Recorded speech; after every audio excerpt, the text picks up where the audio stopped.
دا یو ورور ډېر مزیدار سوال کړی دی او ډېر فایده مند او هغه دا چې د جمعې ورځ د مسلمانانو په نزد ډېره عزتمنه ورځ ده او عظمت او شان والا ورځ ده د هفتې د دې نورو ورځو نه.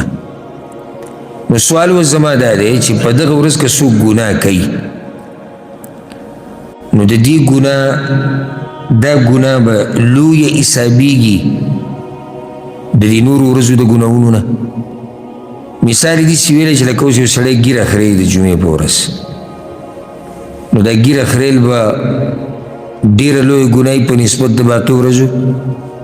یا د جمعې په ورځ بعض خلک پروګرامونه کوي وي چوټي د سندرې پکې اوري ټنګ ټکور دا سندرې اورېده به ګناه ډېره لري په نسبت د باقي ورځو که نه یو شان مسله ده.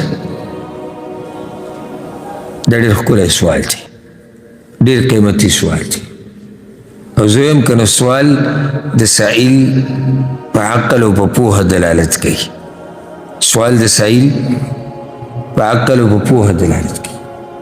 مانه چې کله م سوال وشي که نه نو زه د سوال نه دا اندازه لګوم چې دا سړی په څومره اوبو کې دی نو بیا د هغې مناسب هغله به جواب ورکړې.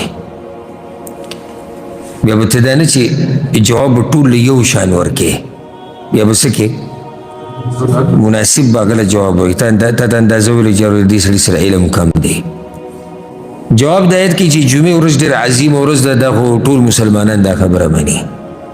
په دغه ورځ صحیح حدیثونو کې دا خبره راغلې ده صحیح بخاري صحیح مسلم کې مشتي نورو کتابونو کې په دغه ورځ آدم علیه السلام پیدا شوی دی په دغه ورځ جنت ته ننوتی و په دغه ورځ چې دی آدم علیه السلام مړ شوی دی په دغه ورځ به قیامت راځي په دغه ورځ دا هغه ورځ دی چې جنتیان به پکې راجمع کېږي د خپل رب دیدن به کوي.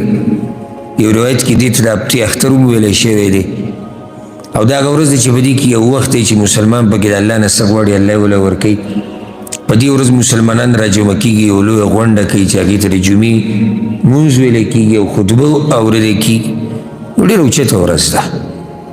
امام ابن القیم رحمه الله یو کتاب دی زاد المعاد هغه وایي په کتاب کې وایي دا دومره عظیمه ورځ ده او د جمعې دا شپه دومره اوچته شپه ده وی اکثر بیدینه خلک هم د جمعې د ورځې او د جمعې د شپې قدر کوي.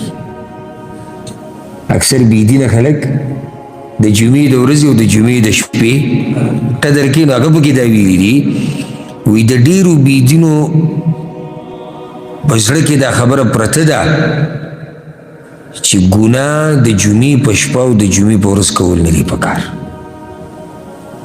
ځکه چې په زړه کې د جمعې د ورځې او د جمعې شپې قدر دی. دا خبره موږ عامه اورو هم ګورئ ښه لکه کله سړی د یو ګناه کار کوي که نه نو بعض ورته وایي مه کوه لکه د جمعې شپه ده اورېدلي هم دي که نه یا د جمعې په ورځ ورته وایي مه کوه لکه د جمعې ورځ ده نو دا ورځ ډېر اوچت ورځ ده. ښه اوس ګناه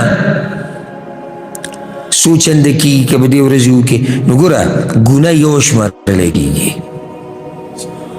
ګناه یو ده ځکه چې حدیث کې واضحه دا خبر راغلی ده چې ګناه رب العالمین یو شماري هر چې نیکیانې دي نو هغه ډېری لس چنده د هغې نه زیات بې شماره خپل ځای کې مسله بیان شوې ده. خو د ګناه په باره کې داسې نه دي راغلي ومن جاء بالسیئه فلا یجزا الا مثلها چا چې د قیامت پر ورځ ګناه راوړه نو همدغې یو ګناه تپوس به ترې کېږي او دې باندې حدیثونو کې هم دلایل شته.